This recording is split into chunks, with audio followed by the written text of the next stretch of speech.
lot of product vision starts, as you can expect, backwards from a consumer experience. And in consumer internet platforms, you specifically optimize for managing a consumer lifecycle.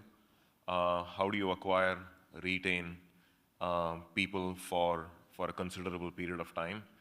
And then the product vision evolves from trying to improve like your MAU by hour metric and DAU by MAU metric and what fits into that paradigm. And then we work together with engineering to see like what's realistic, what's possible, and then we put it into execution. So it is a very metric focused effort when we think about these things. I think product is the what grounded in customer problems, and engineering is focused on the how in terms of how to build it.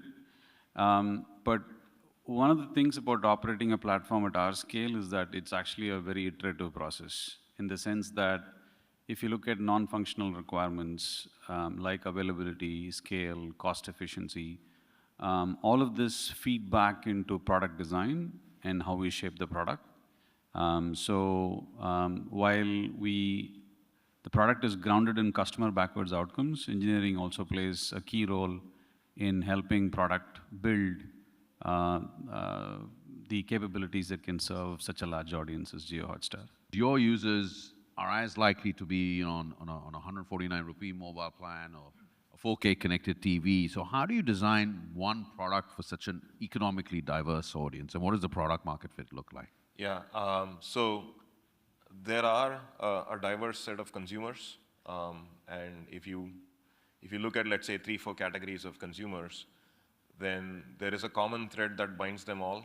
And then there are unique experiences for the product that they opt into. So consumers who use a combination of both connected TV and mobile phones, they have a very different watch pattern. They have a very different acquisition and retention pattern and an expectation of what the experience should be.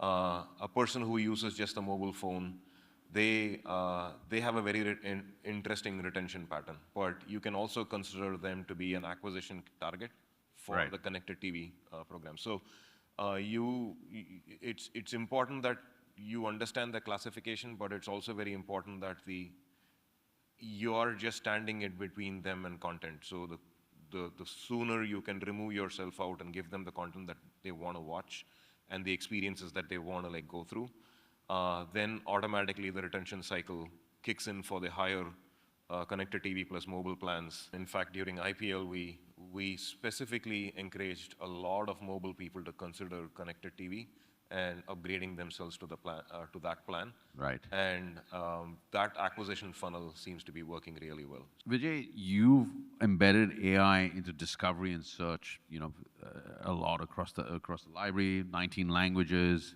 including a search that seems to sort of understand a scene, not just a title.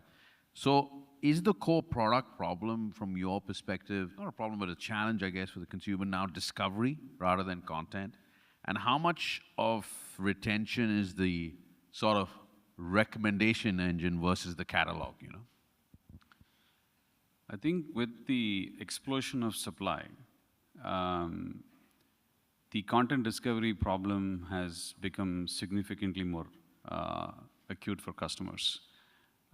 If you look at how customers are discovering content on platforms like ours, nothing much has changed in the last 15 to 20 years. Recommendations was the first fundamental paradigm shifting way of discovering content. But since then, it's been the same thing.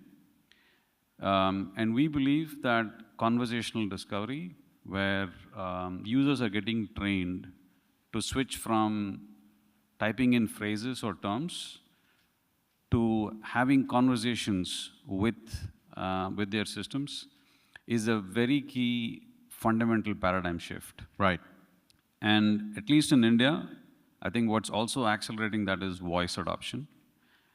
In fact, for the product that you mentioned, where we partnered with OpenAI to integrate conversational discovery, we are seeing that over 60% of the users, when they have a choice between voice and text, are adopting voice. Really? Wow. And the way we have defined that interface is, since content discovery is inherently a visual medium, we have sort of fused both imagery as well as voice into a single conversation that allows customers to come in and start the conversation with something very high level as, it's a Friday evening, give me some recommendations to watch with my family, to then curate that conversation into something that translates into a high quality watch time. What has this experience taught the both of you about what Indian customers will pay for and what they want?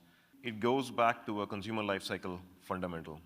There are a few aspects of a consumer in the sense that how do you acquire them and how do you retain them? When you try and acquire a consumer, let's say, who's 50-50 on the platform, and you essentially say, here is like one pack that I have, it's got the entire kitchen sink packed into it, and this is the minimum price that you have to pay to like enter into the platform, you're essentially taking an all or nothing approach. Whereas if you're able to like separate the pack and give a much more palatable, easier pack, that is, the masses are most likely to consume first. Right. It makes the sampling and acquisition job far more palatable. Right. And then the game that you get into is who are the more affluent consumers, who are the people who have a taste for like certain kind of content, and can you kind of special price it for them? It's very easy for us to acquire a set of massy set of people on the base pack. Right. And then there are a small fraction of people who have a higher willingness to pay, who also want to watch Hollywood, and we have exclusive access to that Hollywood, and they're able to opt into that. I think when we first introduced the freemium model, one of the engineering challenges was, how do you ensure that we are able to acquire customers using a seamless experience, even at IPL scale? And just to put some numbers to this, during IPL, we saw that our peak subscriptions rate was over 5 million subscribers per minute. Wow. And we actually had to build engineering systems that can spread this load across a period of time so that we don't actually put undue pressure on the Indian payment ecosystem, which is predominantly UPI based right now. So the first thing is, how do we provide a seamless experience, subscription acquisition experience for customers who want to subscribe?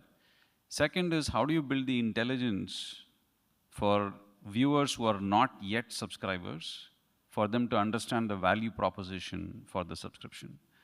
So this is interventions throughout the product journey that we would have to build, where we are able to communicate the value proposition for different subscriptions packs. So both of these required us to collect intelligence about users and their behaviors so that we can then surface these interventions at the right time. If you can dream big and if you can build big, where does JioHotstar as a product now go? Impact of AI, impact of commerce. What are the one or two big things you can tell the room that's coming up over the next 12 to 18 months that you have to solve for?